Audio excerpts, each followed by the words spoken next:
Morning all student. जैसे कि chemistry में हम लोग चैप्टर 1 पढ़ रहे थे और चैप्टर 1 में डिस्कशन किए थे acid base, properties of acid, properties of base, reaction of acid, reaction of base. और हम लोग इंडिकेटर के बारे में पढ़े थे कि how to measure acidic nature, basic nature of any substance, जिसमें हम लोग ने कुछ नेचुरल इंडिकेटर पढ़े थे और कुछ सिंथेटिक। जैसे सिंथेटिक में पढ़े थे पीएच स्केल, फेनोल्फथलीन, मिथाइल ऑरेंज। इसी तरह नेचुरल में पढ़े थे लिटमस पेपर, फिर पढ़े थे टर्मरिक। इस तरह से अलग अलग इंडिकेटर पढ़े थे और आपको बहुत सारे क्वेश्चन करा रहे थे, जिसमें आपको सेक्शन बी कंपटीशन कॉर्नर का लेवल 1 करा चुके हैं। ठीक, नेक्स्ट हम लोग देखेंगे इसका लेवल 2। लेवल 2 क्वेश्चन देखेंगे। ये सब क्वेश्चन आपको कॉम्पिटिटिव लेवल टाइप का है, इसलिए ये बहुत इम्पोर्टेंट है आप लोग के लिए। जैसे देखिएगा कि फर्स्ट क्वेश्चन कह रहा है कि universal indicator show. Universal indicator है वो क्या शो करता है। तो सबसे पहला बात है कि यूनिवर्सल इंडिकेटर होता क्या है। तो जैसे हम लोग पढ़े थे नेचुरल इंडिकेटर। नेचुरल इंडिकेटर क्या करता है कि एग्जैक्ट एसिडिक और बेसिक नेचर मेजर नहीं करता है, ठीक। लेकिन उसी में एक सिंथेटिक इंडिकेटर है जिसे पीएच स्केल बोलते हैं, पोटेंशियल ऑफ हाइड्रोजन या पावर ऑफ हाइड्रोजन। ये क्या करते हैं कि एक्चुअल एसिडिक और बेसिक या एक्चुअल पीएच वैल्यू मेजर करते हैं, जिससे सब्सटेंस का एक्चुअल नेचर पता चलता है। इसीलिए इसको यूनिवर्सल इंडिकेटर कहते हैं।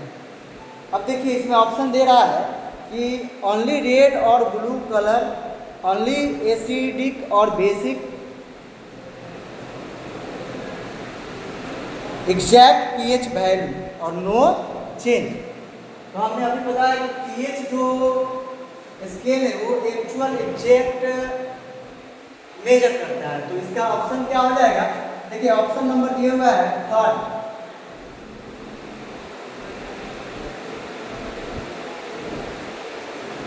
Exact pH value. इसी तरह नेक्स्ट क्वेश्चन 25 क्वेश्चन कह रहा है कि which of the following is a neutralisation. Neutralisation reaction हम लोग ऑलरेडी पढ़ चुके हैं। न्यूट्रलाइजेशन रिएक्शन में क्या होता है कि जब एसिड बेस के साथ रिएक्ट करता है तो क्या फॉर्म करता था, सॉल्ट एंड वाटर। उसी को हम लोग क्या कहते हैं, न्यूट्रलाइजेशन रिएक्शन। तो पहले तो हमको ये पता कर लेना है कि न्यूट्रलाइजेशन क्या होता है। हम तो जान चुके हैं कि एसिड बेस के साथ रिएक्ट करता है तो सॉल्ट एंड वाटर फॉर्म करता है, उसी को न्यूट्रलाइजेशन। अब हमको क्या इस ऑप्शन में ढूंढना है कि एसिड बेस के साथ कहाँ पे रिएक्शन कर रहा है, कौन से ऑप्शन में रिएक्शन कर रहा है। तो देखिए सबसे पहला ऑप्शन है vinegar, baking soda. Next option है लेमन जूस और शुगर, वाटर और सॉल्ट, सॉप एंड शैम्पू। हम जानते हैं लेमन जूस एसिडिक नेचर का होता है, लेकिन शुगर ये न्यूट्रल नेचर का होता है, यानी कि ना एसिडिक और ना ही बेसिक। इसी तरह वाटर जो हमारा होता है ये भी न्यूट्रल नेचर का होता है और सॉल्ट भी हमारा न्यूट्रल। इसी तरह शैम्पू बेसिक नेचर का और सॉप भी बेसिक नेचर का। हमारा एक ऑप्शन फर्स्ट बन रहा है विनेगर प्लस बेकिंग सोडा। क्या बन रहा है,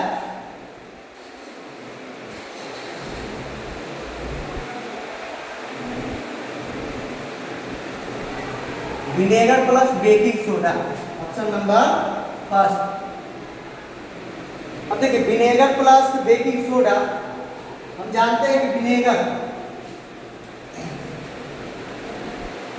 एसिडिक नेचर के होते हैं। कौन से एसिडिक, तो एसिटिक एसिड पाए जाते हैं। एसिटिक एसिड पाए जाते हैं। इसका केमिकल फॉर्मूला क्या होता है, CH3COOH। और इसी तरह हम जानते हैं बेकिंग सोडा, बेकिंग सोडा का केमिकल नेम होता है सोडियम बाइकार्बोनेट क्या होता है? Sodium bicarbonate. और ये जो होते हैं अल्फा बेसिक नेचर के होते हैं, नेचर के होते हैं बेसिक। अब इसकी फॉर्मूला की बात करें तो क्या हो जाएगा? Na2CO3। ये हमारा एसिड हो गया, ये हो गया बेस। अब जब ये एसिड ये बेस ठीक रिएक्ट करेगा तो क्या फॉर्म करेगा? Salt and water. इसी को क्या कहेंगे? Neutralisation reaction. अब कैसे फॉर्म करेगा? How to form? तो देखिए CH3 COOH हमने एक एसिड ले लिया। कौन सा एसिड? तो एसिटिक एसिड। और NaHCO3 क्या ले लिया? बेसिक। इसको क्या बोलते हैं? Sodium bicarbonate. अब क्या होगा? ये डिसोसिएट करेगा, टूटेगा। ऑलरेडी पढ़े थे कि एसिड को क्या कीजिएगा? जब वाटर के साथ मिक्स कीजिएगा तो क्या रिलीज करता है? H+ आयन और बेस को तो OH-। यहाँ पे देखिए जो विनेगर यानी एसिटिक एसिड ये डिसोसिएट करेगा CH3 COO- और H+ में। ये डिसोसिएट करेगा आपका Na+ और HCO3-। ठीक। अब देखिए हम बताए थे कि बेस OH- रिलीज करता है ठीक, लेकिन ये मोस्टली केस में रिलीज करता है। आपको हम पढ़ाए थे अल्कलाइन और अल्कली। अल्कलाइन और अल्कली का मतलब होता है बेस। अब देखिए इसमें ऑलरेडी सोडियम प्रेजेंट है और सोडियम पीरियोडिक टेबल के फर्स्ट ग्रुप से आते हैं और फर्स्ट ग्रुप को हम अल्कली मेटल बोलते हैं। और अल्कली मेटल मींस की इस नेचर का हो गया बेस। अब यहां से क्या करेगा? ये H+ और HCO3- जुड़ेगा CH3COO- और Na कंबाइन करेगा। हम आपको बताए थे प्लस वाला माइनस के साथ और माइनस वाला प्लस के साथ। अब क्या करेगा? ये कंबाइन करेगा तो क्या बना लेगा? CH3COONA। इसका नाम होता है सोडियम एसीटेट। नाम हो जाएगा सोडियम एसीटेट।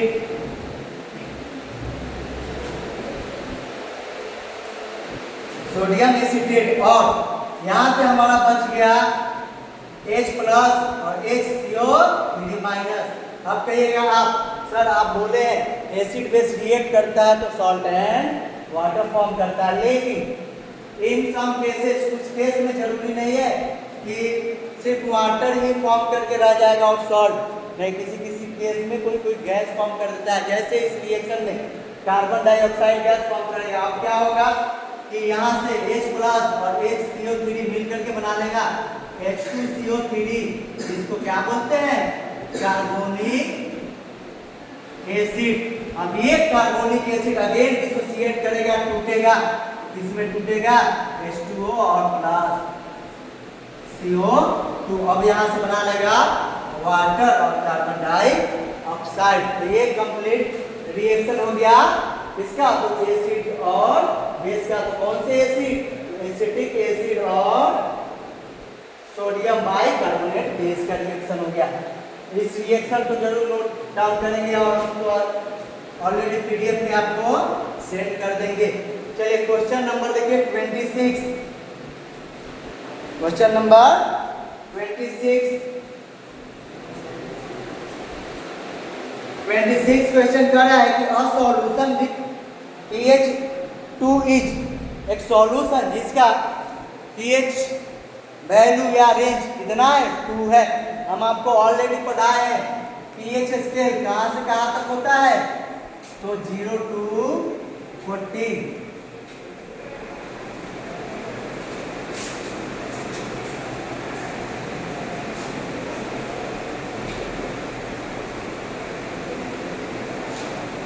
जीरो टू 14 क्या हो जाएंगे? 0 1 2 3 4 5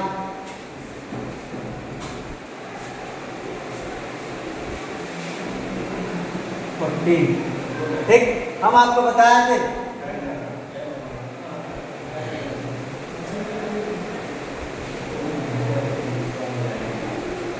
कि 0 से लेकर के यानी कि 6.9, 0 से लेकर के 6.9 तक क्या होते हैं, एसिड होते हैं। और 7.1 से लेकर के 14 तक, 7.1 से लेकर के 14 तक क्या होते हैं, बेस। ठीक, क्या होते हैं, बेस। अब देखिए इसमें हम कैसे आइडेंटिफाई करेंगे कि कौन सा स्ट्रॉन्ग एसिड है, कौन सा वीक एसिड है, कौन सा स्ट्रॉन्ग बेस है।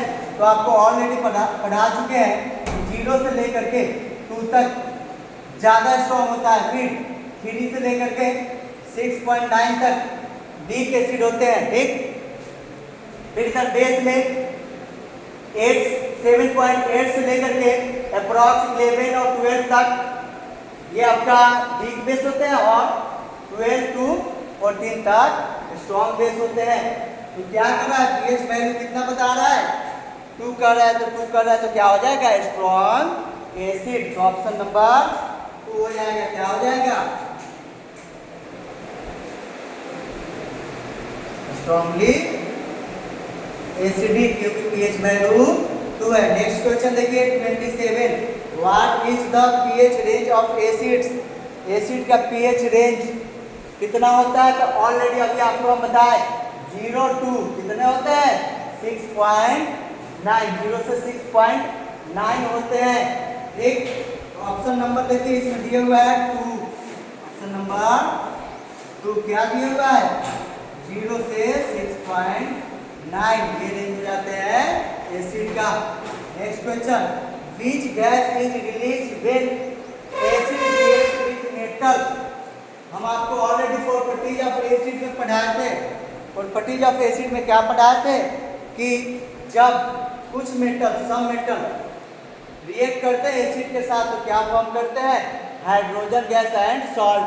यहाँ सॉल्ट की बात तो नहीं कर रहा है, लेकिन हाइड्रोजन गैस की बात कर रहा है। ठीक है, देखिए क्या कर रहा है question, which gas is released when acid react with metal। Acid जब मेटल के साथ रिएक्ट करेंगे तो क्या फॉर्म करेंगे, हाइड्रोजन गैस। ऑप्शन देखिए, hydrogen gas, option number 3, option number 3 क्या है, हाइड्रोजन गैस। कैसे, तो जैसे अब देखिएगा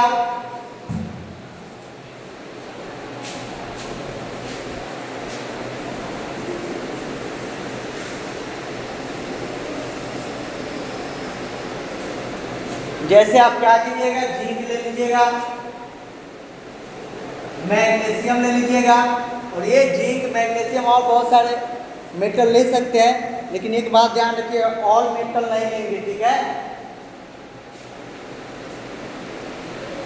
जैसे जिंक ले लीजिए और जिंक का रिएक्शन करा दीजिए, HCl हाइड्रोक्लोरिक एसिड HCl लेंगे, हम किस फॉर्म में लेंगे, डाइल्यूट के फॉर्म में। डाइल्यूट आपको ऑलरेडी हम बता चुके हैं। ठीक है, किसके फॉर्म में लेंगे, डाइल्यूट, यानी कि एसिड की क्वांटिटी कम, वाटर की ज़्यादा एसिड से। ठीक, अब क्या होगा, Zn क्या करता है, Zn+2 यानी 2 इलेक्ट्रॉन को लॉस करने की कैपेसिटी है इसके पास, तो +2 क्या शो करता है। और इसी तरह HCl हाइड्रोक्लोरिक एसिड क्या नाम हो गया, हाइड्रो एसिड, हाइड्रोक्लोरिक एसिड ये डिसोसिएट करता है H+ और Cl-। अब यहाँ से क्या करेगा, Zn+ वाला यानी मेटल, नॉन मेटल क्लोरीन के साथ रिएक्ट करके क्या बना लेगा, ZnCl2 बता चुके हैं ZnCl2 कैसे बनता है। ठीक है, ZnCl2 बन जाएगा। ठीक है, और यहीं से क्या होगा, हाइड्रोजन H। अब कहिएगा सर आप तो Zn और Cl को कंबाइन करा दिए, लेकिन हाइड्रोजन के कंबाइन कैसे कराइएगा, तो आप ध्यान दीजिए, हम हाइड्रोजन के एटम्स की बात करते हैं, ना कि एलिमेंट की। हाइड्रोजन एक हाइड्रोजन आयन में कितने हाइड्रोजन आयन होंगे, बहुत सारे हाइड्रोजन आयन होंगे। तो ये अपने हाइड्रोजन आयंस के बीच में क्या करते हैं, कंबाइन करके क्या कर लेते हैं, H2 गैस फॉर्म कर लेते हैं। तो ये रिएक्शन में क्या हो जाएगा, क्या फॉर्म कर लेगा, ZnCl2 प्लस में हाइड्रोजन गैस। ZnCl का नाम क्या हो गया, जिंक क्लोराइड। ठीक, चलिए आज हम लोग यहीं तक क्वेश्चन देखेंगे। ठीक, आप क्या कीजिएगा, इसको अपने नोटबुक में नोट डाउन कीजिएगा, इसको बनाइएगा अच्छे से विथ क्वेश्चन एंड ऑप्शन। ठीक है, जैसे स्कूल ओपन होगा उस आवर में आप इसको क्या करेंगे, चेक करेंगे, इसलिए बना ही लीजिए। चलिए अब नेक्स्ट जो बचा हुआ क्वेश्चन है वो हम अगले क्लास में डिस्कशन करेंगे। चलिए ऑल द बेस्ट।